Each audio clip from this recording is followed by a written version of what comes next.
ngisharile last week yangaphela about the end time strategies of the devil, ukuthi usathane yini le azoyisebenzisa kulezi insuku zokugcina to move away our focus from that which God has assigned us to do, because ziningi izinto usathane azenzayo but esiyibuka singayinaki. Engathi uNkulunkulu angasisiza sinikeze umoya wokuhlola omoya ukuze sikwazi ukubona ukuthi usathaneke lo osengenzisa lento usathane. So thank you bazalwane, ngiyacela please share this broadcast on your feeds. Please comment and tell us where you're watching us from. I'm not going to be long. Just a recap of last week. Sikhulume last week about the strategies of the devil. Ukuthi uSathane is using distractions to ukususa kwecebo likaNkulunkulu. Is using disappointments. It's a strategy of the devil. He's using criticism to move us away from the plan of God. He also uses what I call lento yama accusations. Sometimes when we are accused of doing izinto ezithile ezingelona iqiniso, we fail to see ukuthi uSathane lo osebenzisa lo muntu noma this situation. Ngase ngithi futhi we must learn ukuthi bazalwane sikwazi umbona uSathane even kulezi zinto lezi esibona ngathi izincane, because one of my strategies uSathane azowasebenzisa in these last days. Mhlambe before ngingene in today's word, I just want to thank everybody who wished me a happy birthday on Tuesday when I was turning leminyaka kade ngiba yiyona on Tuesday. Thank you so much. And the second announcement is that tomorrow sikhona futhi kumgungundlovu FM sizokhuluma ngoma Africa nenkolo. Ngiyacela ngo 2 o'clock. If you are outside of the city of Pietermaritzburg, please go to your Play Stores and download umgungundlovu FM app, and then you will hear kusasa izinto ezinye zezinto esiyasitshela ukuthi zamasiko sayiyeka, kanti uthola nasezulwini vela zilona isiko kwakuyimkhuba nje eyayenziwa abantu. So sikhona kumgungundlovu FM ngo 2 o'clock kusasa after church. Masibuye enkonzweni nje, please tune ku umgungundlovu FM. La umgungundlovu it's 107.6 FM. So let's get to today's word. We are talking about the strategies of the enemy in the last days. This is part 2 of this message. uSathane, we know that the devil has no power, but he only uses strategies which sometimes make it difficult for us to see ukuthi uyena. When we read the Bible in the book of Ephesians chapter number 6 verses number 11, mhlawumbe singayibheka nge-amplified version. The Bible says, verses number 11, Ephesians chapter number 6, verses number 11, put on the full armor of God, for his precepts are like splendid armor of heavily armed soldier, so that you may be able to successfully stand up against all the schemes and strategies and the deceits of the devil. Look in this last part, so that you may be able to successfully stand up against all the schemes.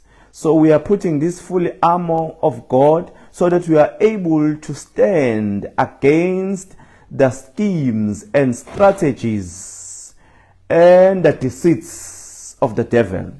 So uSathane has deceits, uSathane has the schemes, uSathane has strategies. That is what he does, uSathane. Lithi iBhayibheli kwendawo mofunda, I think the same book, chapters number 4 verse 27, lithi give him no place, give the devil no place, because God knows that he will come and try to deceive the brethren. The Bible says uSathane has been the accuser of men from the very beginning. So he will try, and the Bible commands us not to give him the place. So all he is after is a place he can use or he can occupy. And uSathane siyazi hana umzimba, he will use people to orchestrate or to put into practice these strategies. He will use people, he will use situations, he will use circumstances and places. So he will try ukuthi asondele kuwe with situations, but the Bible tells us that we must resist him so that he will flee. uJesu uthi ku Peter may rebuke the spirit behind the man. Uthi get thee behind Satan. That is Matthew 16 verse 23. Uthi suka emva kwami Satan, mabuyele emva kwami Satan. Jesus here was able to see the spirit and the strategy behind the words that were spoken by Peter. I pray that we are able in these last days to see the spirit and the strategy of the devil in everything usathane angazama ukuyisebenzisa. So uNkulunkulu uzosisiza ke bazalwane sikwazi ukwabona ama strategies kaSatan. He will really help us. Jesus was saying, devil, I can see you, because uma eti Satan buyele emva kwami, get thee behind Satan, which means he was saying to the spirit that was in operation ku Petro. He was saying, devil, I can see that it's you. Noma ungaqasha ngamazwi kaPeter, but ngiyabona ukuthi wena. So let's get to our strategy number 5, because last week we ended at number 4. There's only 3 today, then we'll close. Now, the 5th strategy that the devil is using is what we call betrayal. Betrayal. Betrayal. Betrayal is a violation of a person's trust or confidence. So umuntu kade umthemba, and then he violates the trust that you had ngaye, or the confidence. This is when people you trusted turn against you. Jesus was betrayed several times. We know the story. He was betrayed by his very close companion by the name of Judas. So uSathane into afuna ukuyenza, he wants us ukuthi siziphinselele kulabantu abangasenzanga kahle noma abasibetrayile bese siyona. That is a strategy that the devil wanna use in these last days. People will betray us. Bazalwane, ngishilo last week, it's not a matter yokuthi if people betray us. It's a matter of when people betrays us. It's guaranteed that you'll be betrayed. So we must be ready. Njoba sinalo live, uNkulunkulu uzama ukusihlomisa ukuthi lezi zinto mazifika sibone ukuthi no, uSathane lo sebenzisa lo mzalwane, uSathane lo sebenzisa lo muntu lo, uSathane osebenzisa le boss yami, uSathane lo osebenzisa lo muntu ukuthi angibetray.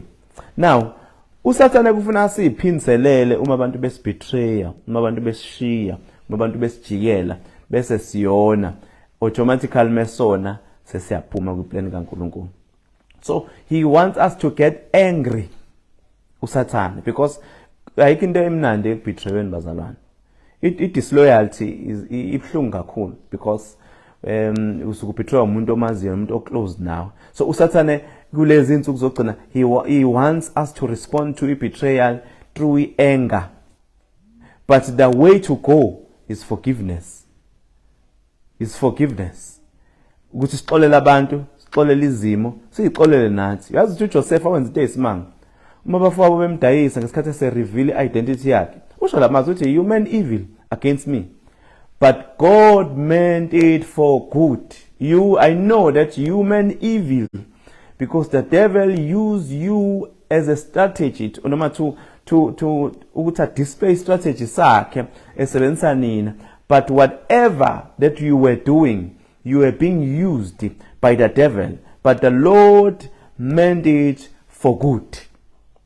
Kune quote engithandayo, i-author yayo is unknown. Ithi, the saddest thing about betrayal is that it never comes from your enemies. Can I say it again? Into ebuhlungu ngebetrayal ukuthi ayivele ezitheni zakho. Ivela kubantu abaseduze nawe, kubantu abathembayo nabantu abaclose to you.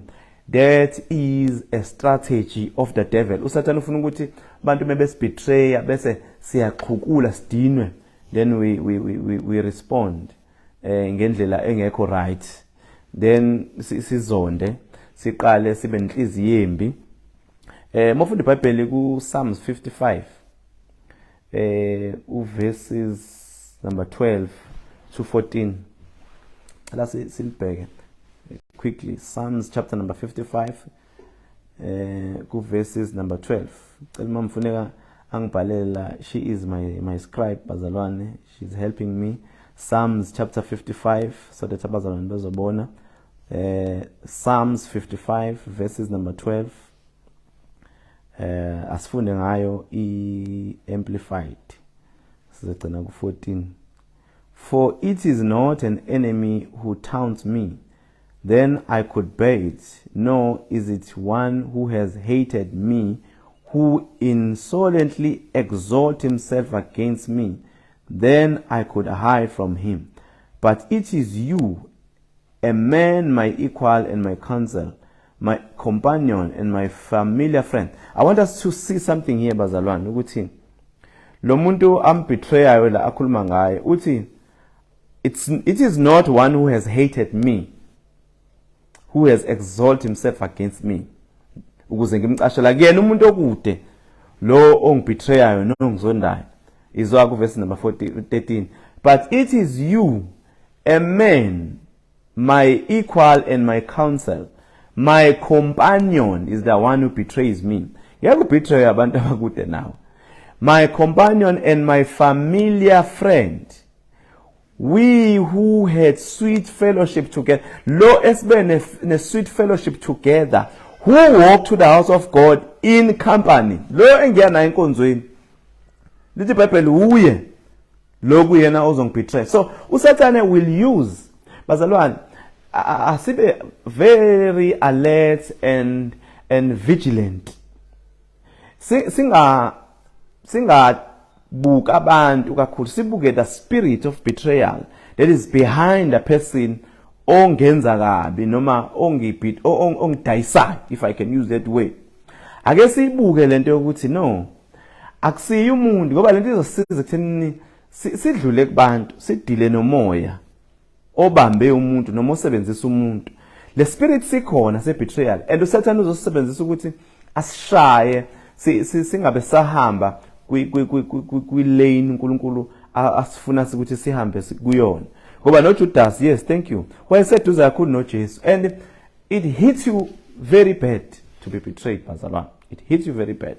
You might be a man of God, maybe you have been betrayed by your own sons and daughters. You are umzalwane, you've been betrayed by people that you trusted. That is a strategy of the devil. Ufuna ukuthi ifocus yakhe isuke kulento uNkulunkulu akubizele yona. And the sixth strategy of the devil is persecution. I'm getting ready to close. Persecution, ukuzingelwa. This is hostility, bazalwane, ill treatment. Especially because uma check it dictionary, they say it's because of a race or a political or religious beliefs. In this case, we are talking about persecution in a context yokuthi umntwana kaNkulunkulu. So you will get these oppressions, will be oppressed. So where we encounter sufferings and hardships because of our faith in Christ Jesus. Maybe abanye bethu bazoba persecuted emsebenzini. It's a strategy of the devil. Don't leave that job. It's a umushiya lo msebenzi. You are saying the devil has won because it's a strategy. Abanye the devil will use to persecute you, your family members. Bazalwane asibavula amehlo singalwi nabantu. Kodwa sibuka uSathane. Little ivesi silifundile lithi we wrestle not against flesh and blood, but with the spirits behind, rulers, principalities in high places. Now, uJesu sinikeza indlela ke yokudila noma yokuresponda to persecution, especially that comes through people. Matthew 5 verse 44 uthi, but I tell you, this is a hard one. Love your enemies and pray for those who persecute you. That's a way out. That's how we respond to persecution. We must love our enemies. It's difficult. Love your enemies and pray for those who persecute you. Uyabona ukuthi hating them is not the way to go. Hating them is to declare and proclaim that the devil has won. Love abantu abangathandeki, that you have no reason to love them. Ubabonayo uthi hayi yabona ke lo angizingela ke lo mzalwane. My actions akhe angizingela lo muntu lo. But the Bible, love them and okhuluna konke, pray for them. Hallelujah. Mhlawumbe amanye amavesi noma singaseze uwavula manje o akhuluma ngayo lento ye persecution. 2 Corinthians chapter 12 verses number 10. 2 Corinthians chapter 12 verses number 10. Then the second one is Romans 8:35 verse 37. Romans chapter number 8 verses 35 verses number 37. Romans 8:35. The persecution is oftentimes caused by anger from people, or hatred. Mhlawumbe abanye bayakuzonda, abanye banomona nje jealous, abanye ulaka, that cause people to persecute us as believers. So asikwazi ukubona and read between the lines that no, this is a strategy of the devil. Uma ngiresponda kule persecution, ngiyobe ngimjabulisa uSathane. Yabo? So asihloniphe bazalwane sihloniphe njengenyoka. Asibe abantu abahlakaniphile. Sithi simnene, sibe sihlakaniphile kodwa. Sikwazi ukubona ukuthi udevil uyangizama. Yabo? Ngoba istrategy azosebenzisa lesi. Now, the last one bazalwane. Temptations. There are a lot of temptations that will come our way in these last days that will want to take us out of the will of God. God yazi ukuthi abantu kulezi insuku they will give us deals nama offers emsebenzi amahle nahehayo, but amanye awo azoba ama temptations azobe funa ukukususa kwi agenda kaNkulunkulu na kwi plan kaNkulunkulu yalezi insuku zokugcina.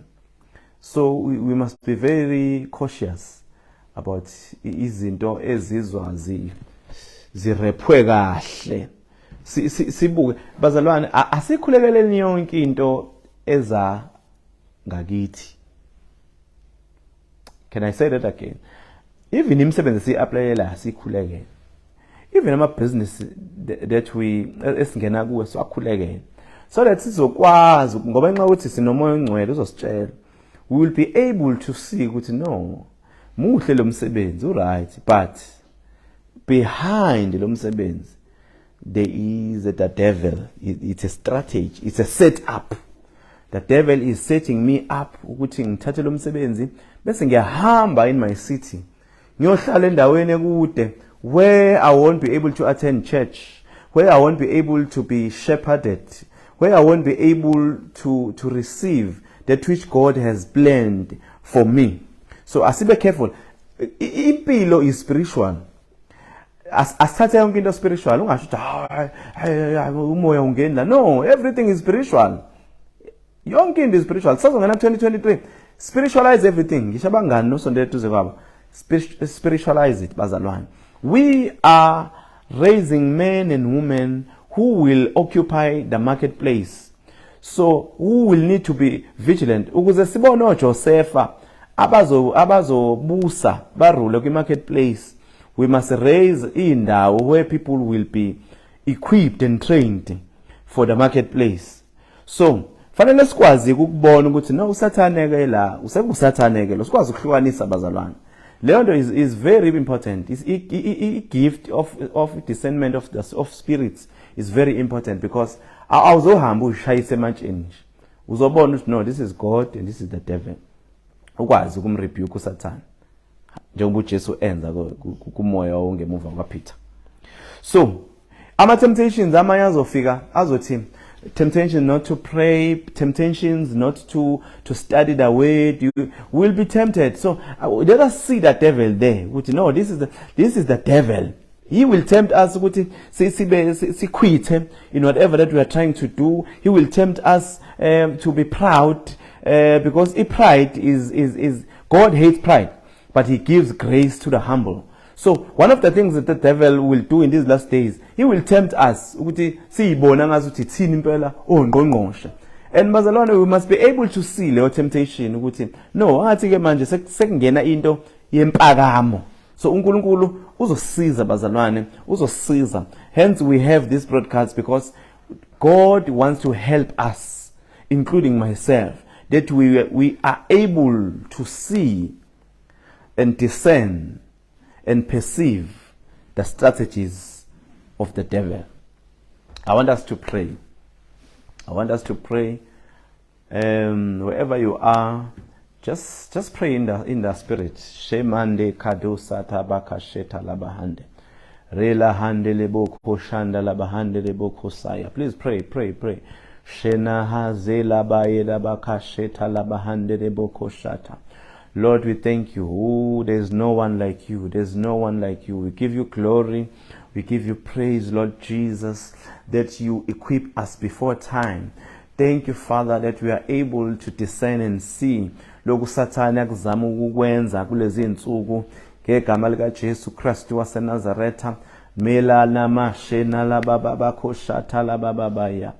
Shande kadoya de bahande lebose katala bashiyanta. Lord, we give you praise. Lord, we give you praise. Nkulunkulu osaziyo, Nkulunkulu osinakekelayo, siyakubonga Nkulunkulu ongcwele ngesikhathi osiphe sona egameni lika Jesu. Bless every viewer, bless everyone that will see this video in the name of Jesus, the Christ of Nazareth. Lord, we give you all the glory. We give